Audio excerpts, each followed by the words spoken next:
Mais uma vez se visualiza uma estratégia de marketing adotada pelo governo que tem por objetivo, mais do que preservar a presidente da República, transferir à opinião pública do país a ideia de que há um esforço descomunal para fazer uma faxina na administração federal. É o que se pretende impor à opinião pública brasileira através da mistificação, da manipulação dos fatos e das informações, e, sobretudo, da estratégia que se adota para selecionar eventuais alvos que possam ser atingidos nesta fase de denúncia e de investigação e poupar aqueles que querem preservar a qualquer preço. Hoje isso ficou claro pela manhã, quando na Comissão de Educação tivemos a oportunidade de submeter um requerimento que pretendia convocar para se pronunciar no Senado o consultor jurídico do Ministério da Educação, envolvido nesse esquema de fraudes que a Polícia Federal desvenda agora, colocando na cadeia alguns dos seus artífices. A justificativa é que devemos ouvir o ministro. Ora, nós sabemos o que dirá o ministro. Dirá que o governo já adotou as providências, já constituiu uma comissão de inquérito e que nada além disso poderá afirmar. Não revelará fatos e aquele que está diretamente envolvido, inclusive alcançado por gravações, por interceptações de gravações de telefones, de ligações telefônicas com gravações decorrentes dessas interceptações, essas pessoas não podem ser ouvidas no Senado Federal. São protegidas, são blindadas. Foi assim também, logo depois, na Comissão de Fiscalização e Controle, quando requerimentos foram sobrestados. Não rejeitados, mas sobrestados. Amanhã teremos o prosseguimento desta tentativa de aprovar requerimentos, como, por exemplo, aquele que convoca a senhora Rosemary, que é chefe de gabinete do escritório da Presidência da República em São Paulo. Já sob suspeição desde a CPI dos cartões corporativos em 2008, quando tentamos convocá-la para depor sobre gastos excessivos, fracionamento de despesas para evitar licitações e aquisições não adequadas para o exercício da função do escritório de representação da Presidência da República em São Paulo. E mais, com endereço residencial forjado, constando no cartão corporativo da senhora Rosemary, o endereço residencial da sede da Sociedade Rural Norte do Paraná, na cidade de Londrina. Um fato curioso, porque o endereço residencial da senhora Rosemary, chefe de gabinete do escritório da Presidência da República em São Paulo, deveria ser em Londrina, no Paraná. Não sei nem mesmo se conhece a minha cidade.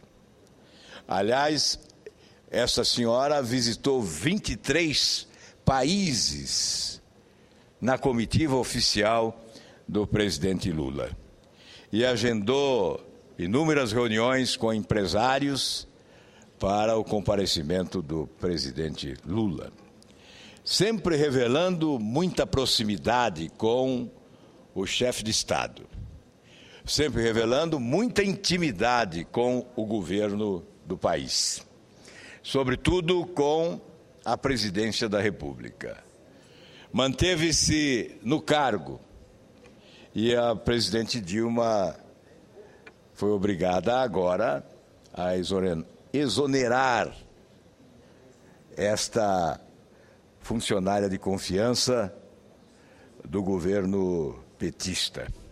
Ela que assessorou o ministro José Dirceu durante cerca de 10 ou 12 anos, e a quem recorreu no momento em que foi convocada pela Polícia Federal.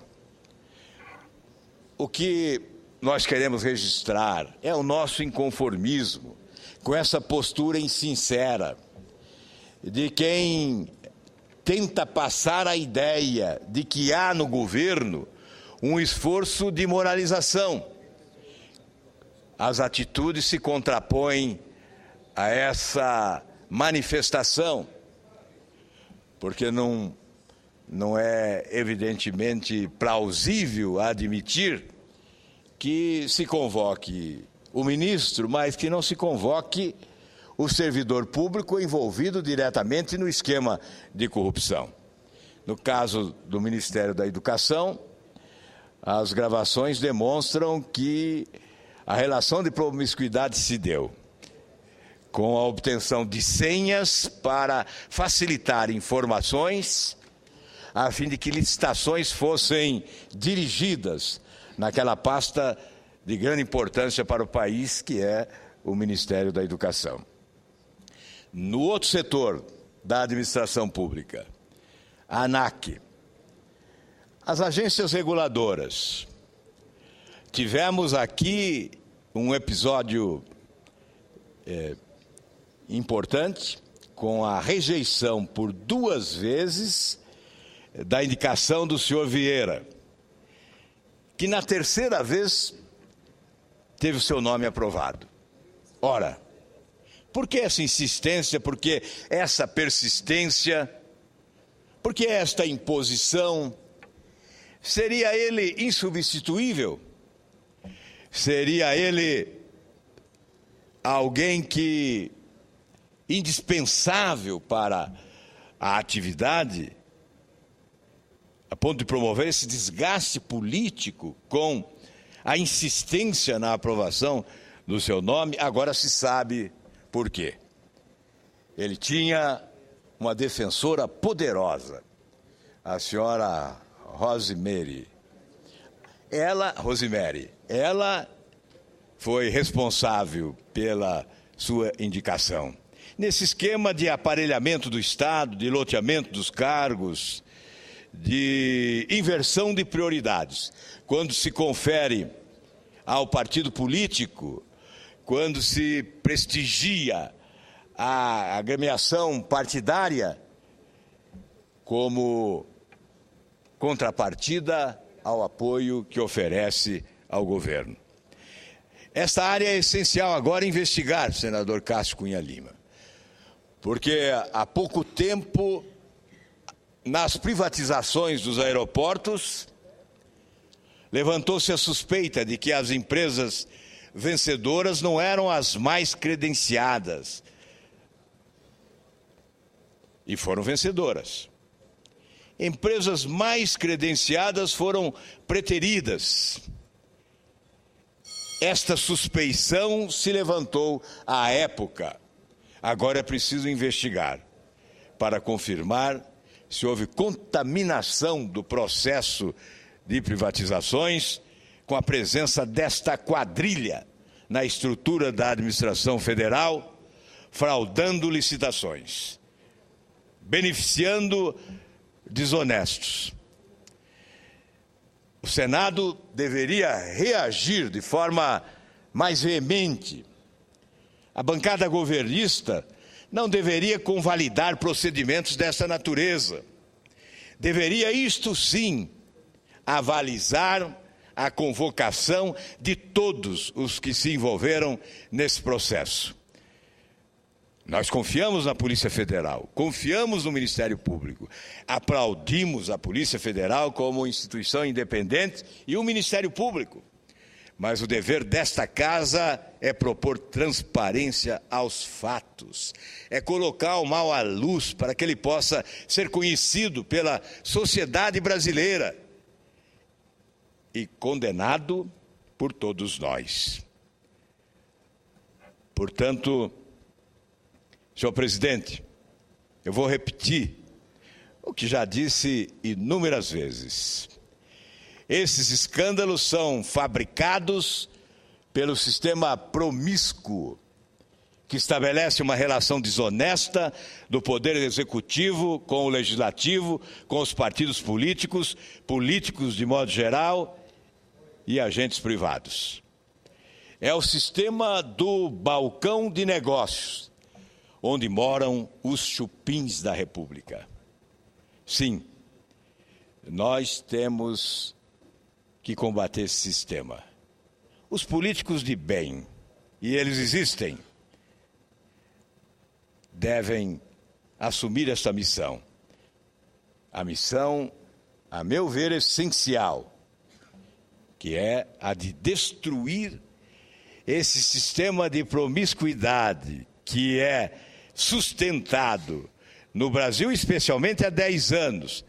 Não que tenha se iniciado nesses 10 anos, mas que se consolidou, que se afirmou, que se ampliou e que foi transplantado para alguns estados e municípios do país.